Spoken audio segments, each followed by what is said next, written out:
Yo, what's going on? Thanks for tuning in to today's quick little review. I've got the Kizer Original today, which is probably my all-time favorite button lock that I currently own. I think this is only my second button lock that I've had, but man, is this thing good. This thing is an incredible knife. I absolutely love it. I don't think you can currently get this. This was, I think they were doing this as basically a limited run. I think they only had about 1,500 total green scales, gray scales, and I believe some blue scales. This is a knife that I definitely think that they should bring back into production if they haven't already, because this thing is, more people need to be able to experience this. This is an incredible knife. Pretty affordable. I think I paid about 90 bucks for it, maybe just shy of 100 with some shipping. And I mean, the value that you're getting at that price is fantastic. It's a little smaller than I would like overall. This is one that I will usually carry as kind of like a fidget toy and a backup knife instead of a primary knife. It's not, you know, it's not too small to use by any means, especially in like a more general EDC setting. But, you know, preference-wise, I like something a little bit bigger. But this guy's got 154 cm for the blade steel, which this is my first experience with 154 cm, and I gotta say, I really like it. It gets laser and razor sharp. And, you know, I haven't put a ton of actual use into this knife yet, so I don't know, you know, from personal experience quite how long that that edge is going to last. But, you know, I've opened numerous packages and done a little food preppy type stuff, cutting fruit and whatnot, and this edge is still screaming sharp. So definitely one to keep on your radar if you've never picked up something in 154 cm before. Give it a try. It's a great steel from my experience so far, at least. I do like this almost full flat grind.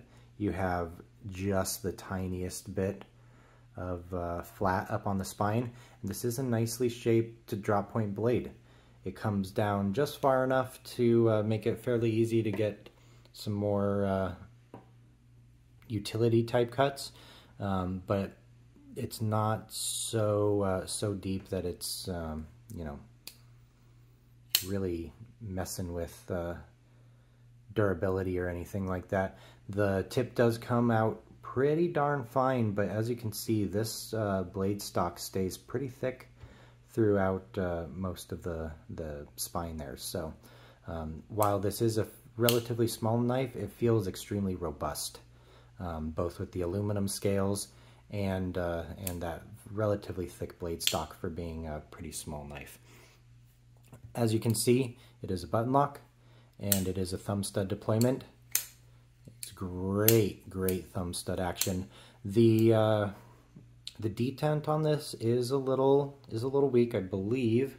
Yeah, you can give it a downward flick and open it. A lot of people aren't going to like that, because if this does fall out of your pocket, the chance of it automatically or accidentally deploying is relatively high. But I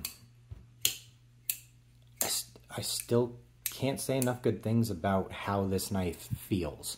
The reverse flick is fabulous. The thumb stud action, whether you're pushing up or whether you're pushing straight out to the side, it's going to deploy. I don't know if I don't know if it's possible to fail. Yeah, if you really try, you can fail a deploy, but it is so difficult to do that. The one thing that I will say about how it feels to deploy is it's not, the detent itself is not snappy. The detent feels a little mushy. That's something that I can kind of attribute to the button lock. Axis locks feel a little mushy to me as well. even the Benchmade ones, but I still love this knife. This is a great, fantastic fidgeter, and it sounds fantastic too. One thing that I love about this knife is you get a little bit different acoustics whichever way you open it.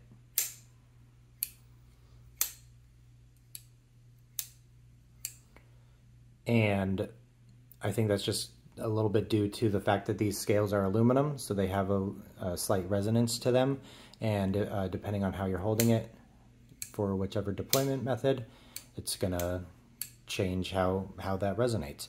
So in terms of a fidgeting knife, this thing is a beast. It sounds fun, it feels fun, and it's just a fun knife, along with being, you know, relatively usable. So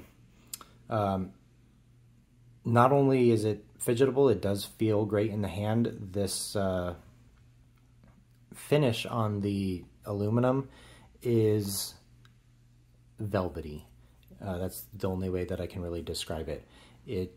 There is a little bit of texture, but it's nice and smooth. It's not going to slip out of your hand. It's not going to slide. And it's one of those textures that feels slicker when it's dry than it does when your hands are a little moist. So I do like that. As your hands get wet, this is going to feel a little more solid than when they're dry.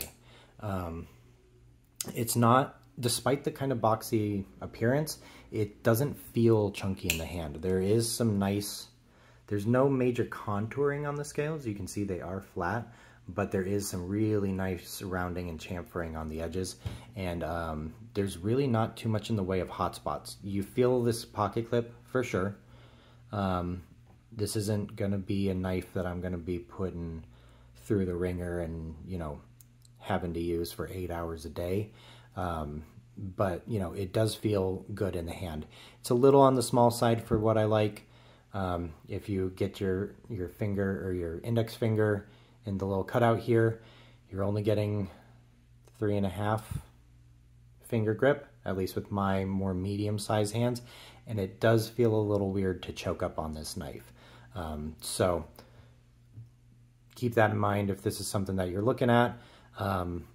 I don't know if I would say that this is the best all-day, everyday carry, but especially if you're somebody like me that likes to carry a little bit bigger of a knife as your primary and something a little smaller and kind of less scary as a backup secondary knife or a fidget knife, then by all means, pick one of these up if you can. This guy is number 486. I don't think I mentioned this was a Mojave Outdoors exclusive from Kizer, and so I don't know if they're going to be bringing these back. I haven't seen recently that they are back or that they have any plans, but if you can get your hands on one of these for around that $100 price range, this thing is great. It's light. It's not quite as light as it would be if these were G10, but aluminum is a very light material, and it's hard to tell on camera here, but this is like it's a Benchmade style kind of subliner. So there's no liners that go all the way through the knife. They're only up here holding the pivot and the button in, and yeah, I feel like they could have gone a little more minimal on the hardware, but it is a little tough to do sort of the integral in a way of having the scale be the skeleton of the knife. So it's definitely not the lightest in terms of a comparison. It's about the same size, just slightly bigger than the Benchmade mini bug out, but it is probably, I would say, you know, 50% heavier or so than that little guy. So if you're looking for something extra light, this probably isn't it. But that doesn't detract from it being an absolutely fantastic knife. I do like modding my knives. This is not really all that moddable unless you're doing something super stiff. You could probably, if you're able to injection mold some FRN yourself, you could cut down some weight. but I don't think this really needs it. I like the solid feel that it has. I really don't have any issues with this knife that I can think of. Sure, an extra deployment over thumb studs would be nice, but with it being a button lock and being able to just use the button to deploy the blade,